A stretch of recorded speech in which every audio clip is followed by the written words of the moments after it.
Iqbal international law services से hello and welcome with new legal lecture. आज का जो हमारा लीगल लेक्चर है वो है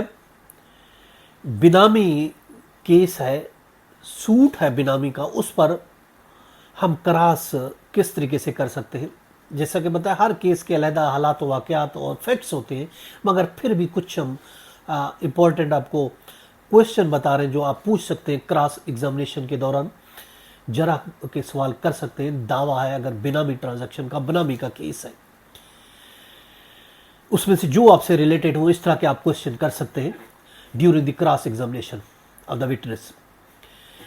जैसा कि आपस में जहरी खरीदार और हकीकी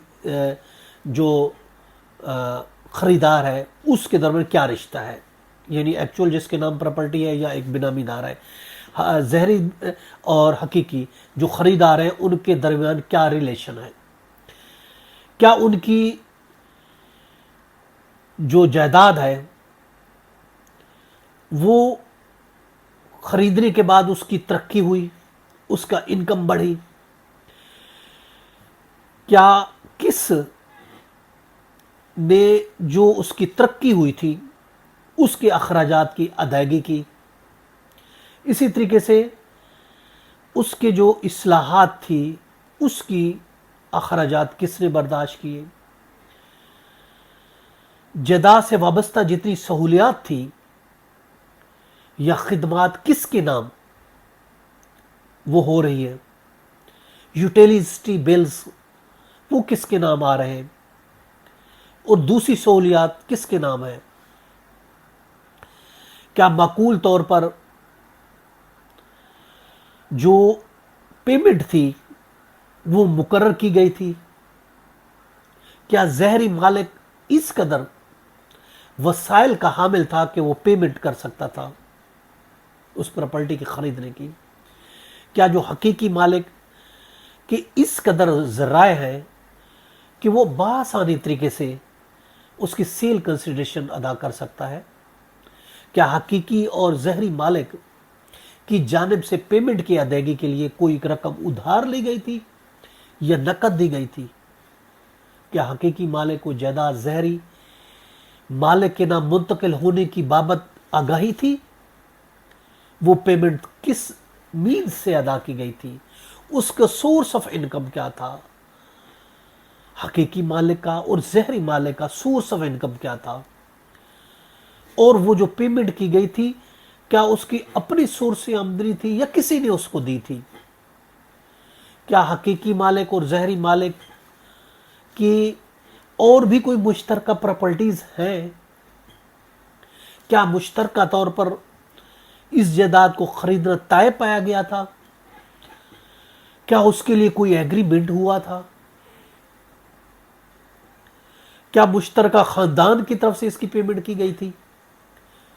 क्या हकीकी मालिक की उम्र, उसकी एजुकेशन, उसकी सेहत और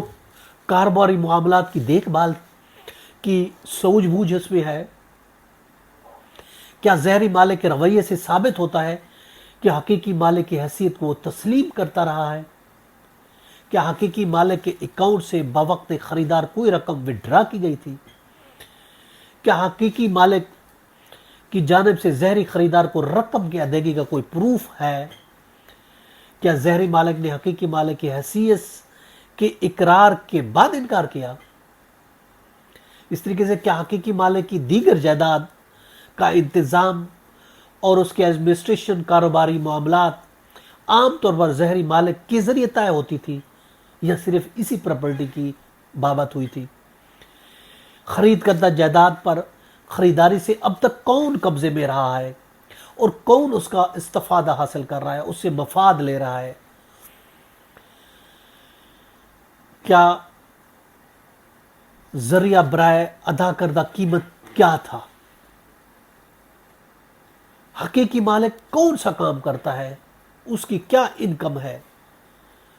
उसका जरिया आमदनी क्या है, क्या जहरी खरीदार के बैंक अकाउंट में वो रकम मौजूद थी, क्या जहरी खरीदार के अकाउंट से कोई रकम वक्त खरीद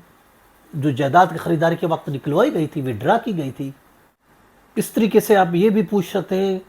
कि ओरिजिनल डॉक्यूमेंट اس پراپرٹی کے کس کے قبضے میں ہے، کیا جو دستاویزات ہیں، ڈاکومنٹس ہیں، وہ کسی دوسرے نے کسی فریب یا دھوکے کے ذریعے تو نہیں حاصل کیا،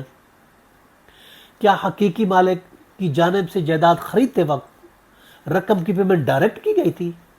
یا کسی سورس سے کی گئی تھی، کیا حقیقی مالک کی جانب سے جائیداد کی خریداری کے لیے ظاہری خریدار کو رقم کی ادائیگی کی گئی تھی،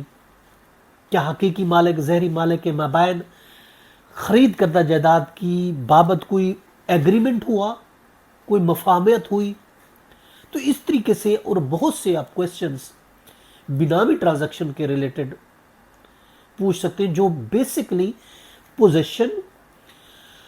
اور پیمنٹ، ڈاکومنٹس اور at the time of presence کہ جائیداد کی خرید کے وقت وہ اصل مالک جو تھا وہ کہاں پہ تھا، کیا وہ وہاں پاکستان میں موجود ہونے کے باوجود بھی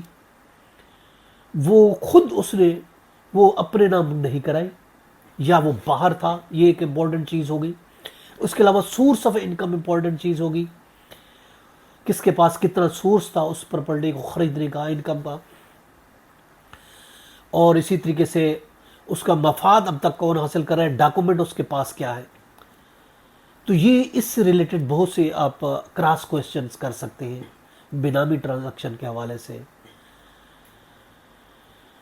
یہ تھا ہمارا آج کا لیگل لیکچر، اس کے ساتھ اجازت دیجیے، پھر ملیں گے، اللہ حافظ۔